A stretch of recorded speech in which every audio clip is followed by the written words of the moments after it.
네, 이제 4장에 들어서서 예루살렘 멸망의 참상을 보다 구체적으로 전해주고 있습니다.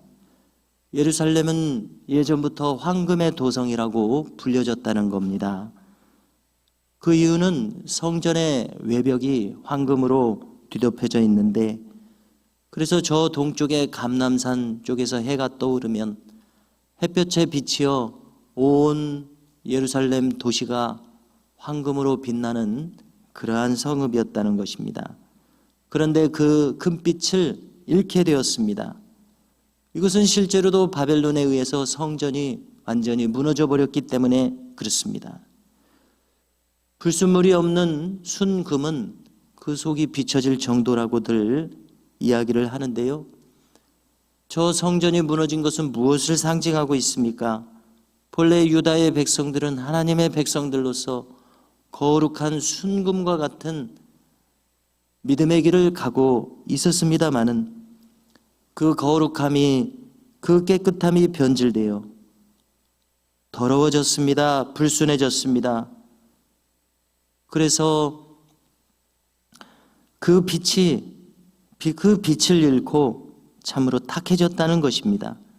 또 성소의 돌들이 거리로 쏟아져서 내동댕이 쳐지게 되었습니다.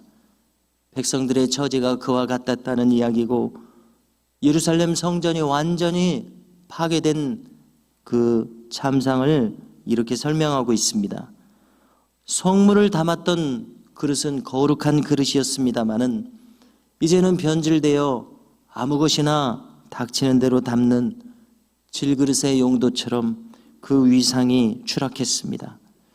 그래서 하나님의 백성들이 그들의 거룩함을 상실하면 이렇게 함부로 취급당하는 처지로 전락하게 된다는 것입니다.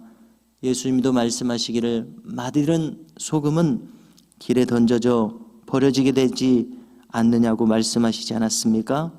예루살렘은 무려 1년 반이나 포위되었습니다. 그래서 마침내 식량이 떨어지게 되니 온 성읍 안이 핍절하게 되었습니다. 그래서 저 들깨들도 자식들에게 젖을 물릴 수 있었지만은 이제 시온의 백성들은 저 광야의 타조가 그 자식들을 방치하는 모양입니다. 타조처럼 자식들을 돌볼 수 없는, 방치하는 그러한 모습이 되었다는 것입니다. 그래서 젖먹이가 먹지 못했습니다. 혀가 입천장에 붙었습니다. 어린아이들이 떡을 구하지만 아무도 줄 자가 없었다는 것입니다. 맛있는 음식을 먹던 존귀한 사람들이 이제는 먹을 것을 찾아 거리거리를 헤매는 이러한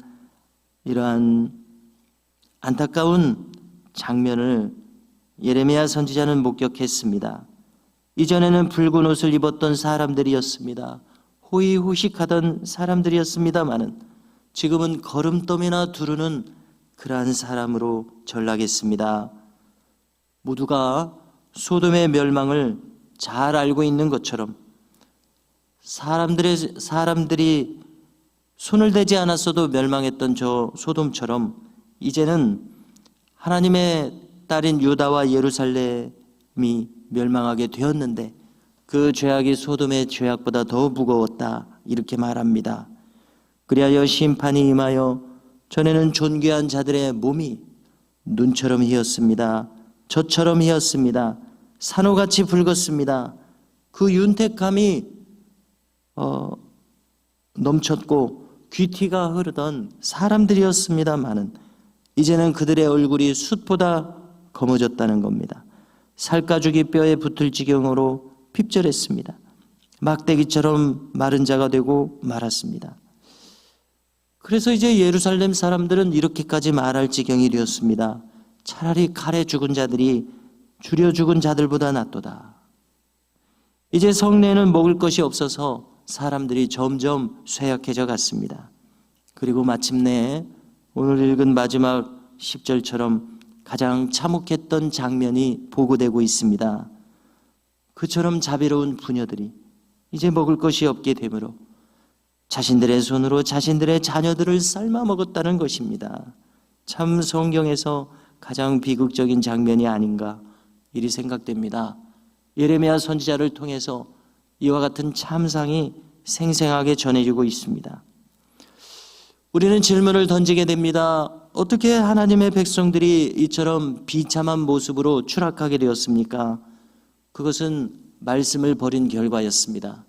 말씀을 버림으로 하나님의 백성들도 하나님으로부터 버려둠을 당하는 그러한 결과가 왔던 것입니다. 죄와 불순종의 결과는 이처럼 심각한 결과를 낳는다는 교훈을 우리는 얻어야 되겠습니다. 아모스서 8장 11절을 다시 한번 함께 듣고자 합니다. 선지자는 말씀하시기를 양식이 없어 주림이 아니다. 물이 없어 가람이 아니다. 오직 여호와의 말씀을 듣지 못한 이 기갈, 이것이 가장 심각한 것이다 이야기하고 있습니다. 그러므로 성도 여러분, 우리는 스스로 우리의 속사람이 늘 하나님의 말씀으로 가득 차 있는 이 믿음의 길을 추구할 수 있기를 주님의 이름으로 축복합니다.